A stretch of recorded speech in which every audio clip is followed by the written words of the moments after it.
This is the 5-minute guide to the Invincible class battle cruisers of the British Royal Navy.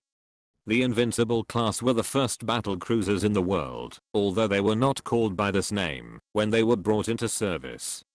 They were the second design of ship brought about by Admiral Fisher, and were supposed to complement the HMS Dreadnought and its successors. There will be a video accompanying this one covering the original intended design of battle cruisers, so I will not go into depth on this here. Suffice to say that the new Dreadnought battleships were so expensive even Britain could not afford to build dozens of armored cruisers at the same time. But they needed something to kill them, since the battleships were now focused at home. Enter the Dreadnought armored cruiser, designed in great secrecy and thought by almost everyone to be a repeat of the Dreadnought concept, namely a unified main battery of heavy guns, in the British case 9.2-inch weapons. But what was built instead was equipped with 8 12-inch guns and 4 twin turrets, one at each end, and one on each side, but with the wing turrets offset, so that in theory a full 8-gun broadside could be given on narrow angles. 16 single 4-inch guns made up the secondary battery alongside 7 Maxim machine guns, presumably just in case anyone felt the need to use the ship to oppress some poor tribe in the colonies, as well as 5 torpedo tubes.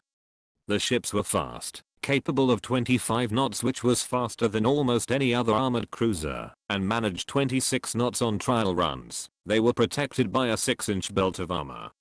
This was actually at the top end of protection for armored cruisers, and in many ways the ships resembled the hull of the previous Minotaur-class armored cruisers, just with a radically different main armament. 3 ships were ordered: the Invincible, the Inflexible and the Indomitable. Showing the speed of British shipyards, they were all laid down in spring 1906 and all in service before the end of 1908. Invincible entered service with electrically operated turrets, but these had to be converted back to hydraulic power once it became clear that the mechanisms were more often a good way of filling the turrets with man-made lightning, as opposed to making anything actually move.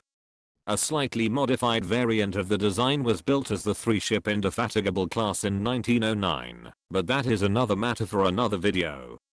The 3 ships spent their first years of service in the home fleet, but by 1914 were in need of a refit to their engines due to heavy use.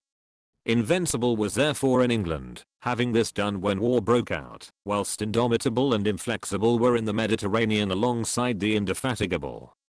Before we cover the First World War, let's take a moment to reflect on the choice of name. If you are going to call a ship Invincible, you should probably make sure it is a bit better protected than an ambitious tin can.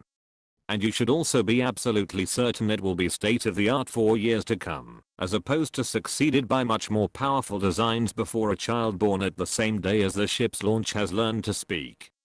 I mean, even Hitler quickly renamed one of his ships to the Lutzow when he realized he had just gone into a war with a ship named after Germany, as the loss of such a ship would be a huge embarrassment. Anyway, the first battle cruiser action was the attempt to catch the Goeben and Breslau, which we covered last week, but due to the lack of engine refit the British were not quite able to accomplish this.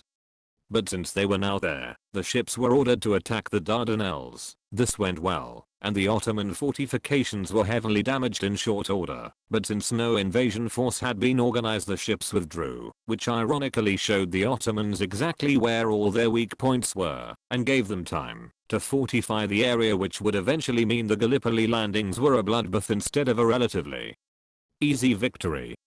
The next action was by the Invincible, tagging along at the tail end of the British battle cruisers at the Battle of Heligoland Bight. Due to her late arrival she didn't accomplish anything of note. But shortly thereafter the Invincible and Inflexible were sent south to the Falklands to intercept Admiral von Spee's squadron. This battle was covered in detail in the video on the Scharnhorst class cruisers, but in short it was a complete vindication of the original battle cruiser concept and a crushing victory. Whilst they were on their way back home the Indomitable was part of the Battle of Dogger Bank and took part in the sinking of the Blucher, which again was covered in its own video. On their way home the Inflexible went to help the Gallipoli landings, but after some time doing fire support duty she struck a mine and had to be towed away for repairs. By 1916 all three ships were back home as part of the battlecruiser fleet, but a critical flaw had developed. Due to incorrect lessons from Dogger Bank, the British admiral in charge of the battlecruisers had become obsessed with rate of fire as opposed to accuracy, whereas in the Grand Fleet it was the other way around. As such, many battlecruisers were stockpiling ammunition in their turrets and removing safety doors and interlocks in the ammunition supply system to get shells up to the guns faster. The three Invincibles were assigned to the 3rd Battlecruiser Squadron, which was sent to the Grand Fleet for gunnery practice at the end of May. At the Battle of Jutland, this policy showed its disastrous flaws. Sailing as fast as possible to support the other battlecruisers, who had already lost the Indefatigable and Queen Mary to massive explosions, the three ships came screaming south, sighted 5 German battlecruisers, asked for support, got no answer, and then in a display of insane bravery decided to press on and attack anyway. They blew straight through the German cruiser screen, exactly as designed, and steamed out of a fog bank at near point blank range to the German battlecruisers. Their recent gunnery training paid off, and within 10 minutes Derfflinger and Seydlitz had taken multiple hits and the Invincible landed a number of hits on the flagship battlecruiser Lutzow which would ultimately be fatal. But at the end of those 10 minutes the Germans found the range, and within 30 seconds blew apart the Invincible in a catastrophic explosion as what should have been an annoying hit to a turret set off a chain reaction that reached the ship's magazines. A short engagement later on led to further hits on German ships but nothing of particular note. The surviving ships' careers were fairly quiet after that, being briefly considered for sale to Chile in 1920, before being scrapped as obsolete in 1921. That's it for this video. Thanks for watching. If you have a comment or suggestion for a ship to review, let us know in the comments below.